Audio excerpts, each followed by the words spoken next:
All right, that was a really good season 2 finale for From.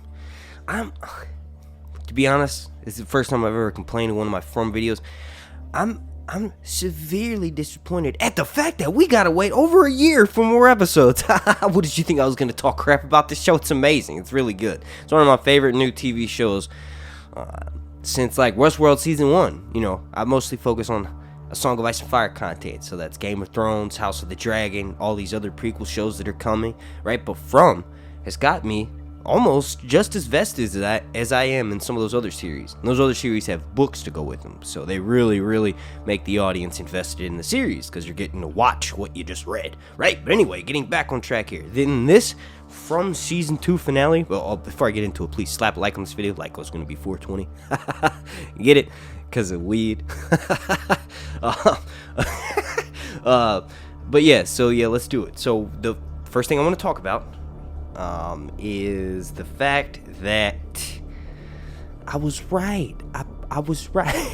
Just kidding. Like, the captions leaked, right? The captions have been leaking every week, and episode 9 of season 2 made me be like, all right, well, I'm gonna go read those captions because I want to find out what happens in the finale, right? So when I did that, I sort of skimmed it.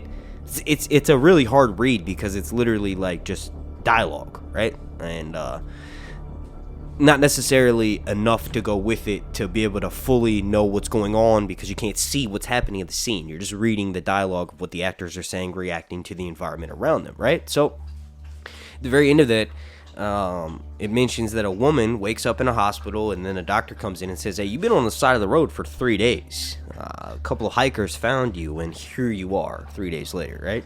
So that was awesome.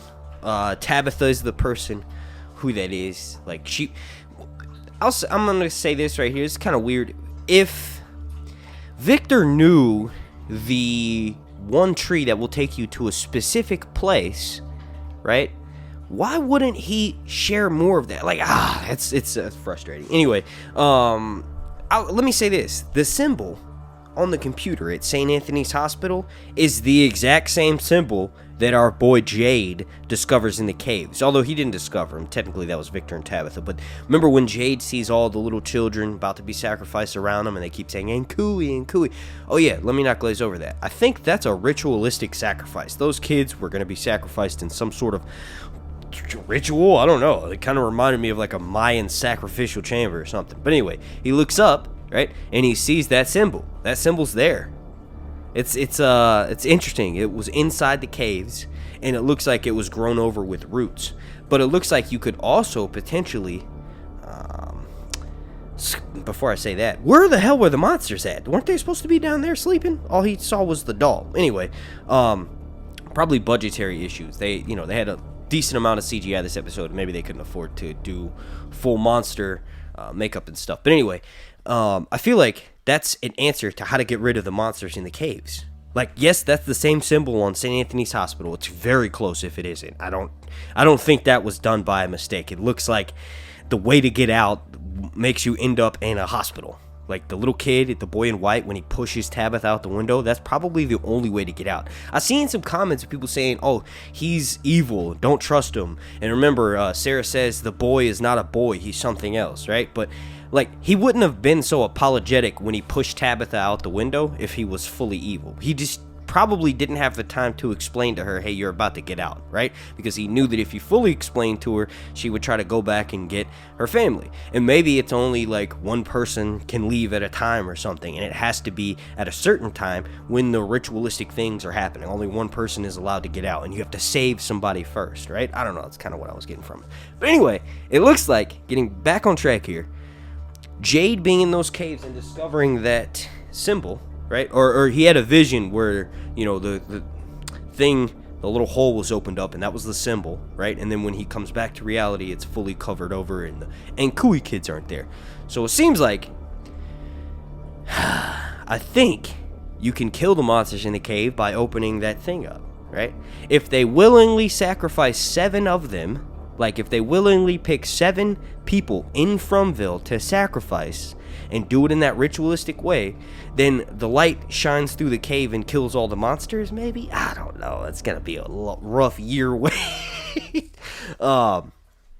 But yeah, I feel like then it's a good time to do some predictions, right? So I feel like Tabitha is going to try to get back into Fromville.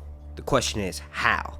I think she'll probably the obvious way, how I would do it anyway, is like I would try to get back into Fromville the same way that I got in there the first time. So that means driving on the same road, right?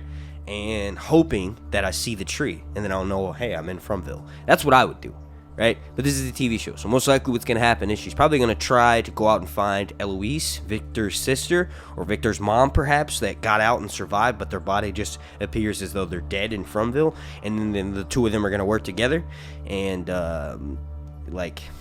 Victor gave her his lunchbox, and if that lunchbox went through the porthole, Harry Potter reference, if they went through the tree with her and got pushed out of the tower, it didn't look like it was in her hand. Maybe she could use that lunchbox to help explain to some other people that have escaped from Fromville or something, to help convince them that they need to rescue the people in there and that it wasn't just a figment of their imagination or something. I don't know. I feel like I'm grasping at straws here. But also, like I said, when she's pushed out of the window, I don't see the lunchbox in her hand, so I don't think that's how that happened. That's kind of weird. She actually does have the lunchbox in her hand, right, when she's in the tower. But then, as I'm showing you right here, when she's pushed by the boy in white, the lunchbox disappears. So I don't know if that was an editorial issue, like they forgot to have the lunchbox in her hand when they were pushing her out the window, the CGI couldn't render it, or if, she left it there and she can't take physical items from Fromville to the outside world. I don't know. It's just something really interesting. I hope you guys can debate me down below in the comment section. Boyd with his wife. That was an interesting scene. Like, she explains to him that the monster doesn't feed off of fear, but hope, right? And in my opinion, fear and hope run hand in hand, right? So the monster still feeds off of fear. Let me explain, right? So if you are not afraid, like if you're just in a normal mood, then you have nothing to hope for, right? So the monsters make them afraid, and because they're afraid, they have hope that they'll eventually go home. So Sarah was trying to explain that. I don't know. I'm kind of confused. Let me know what you all think about that. What she meant by that scene down below in the comment section. It's kind of confusing because, relating this back to A Song of Ice and Fire, Ned Stark tells his son, Breanne, the only time a man can be brave is when he's afraid. So the only time you can actually have hope is if you have fear. It's like you hope that the fear goes away. I don't know. So I feel like whatever is happening with Boyd and Sarah and his wife, and I'm probably going to need to mull that over. I'm going to need a couple days to think about it. But this is kind of interesting. I saw a comment on the Facebook group saying, yo, what if she's not actually out? What if she's at the next level of hell, and because she wasn't afraid anymore, the monsters in From had to step their game up, and they want her to think she's out, but she's really in another layer of hell. Okay, so I did a little bit of research. St. Thomas is a Catholic saint, right? I think he's something different. He's like the saint of building in India. But Thomas the Apostle, in Catholic faith, right, you sort of pray to him when you lose things. So is St. Thomas another layer in this from hell? Probably. I don't know. Debate me down below. It's too much. Like I said, I'm gonna have to mull this all over. But this was an excellent finale. I gave it an 8 or 9 out of 10. I know the show's already been renewed. Danny, stop. Sit. Don't do that, girl.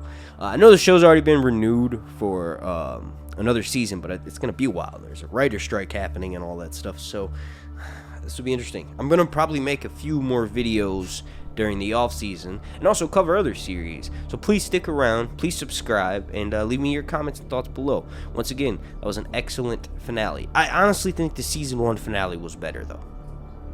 Thank you for watching.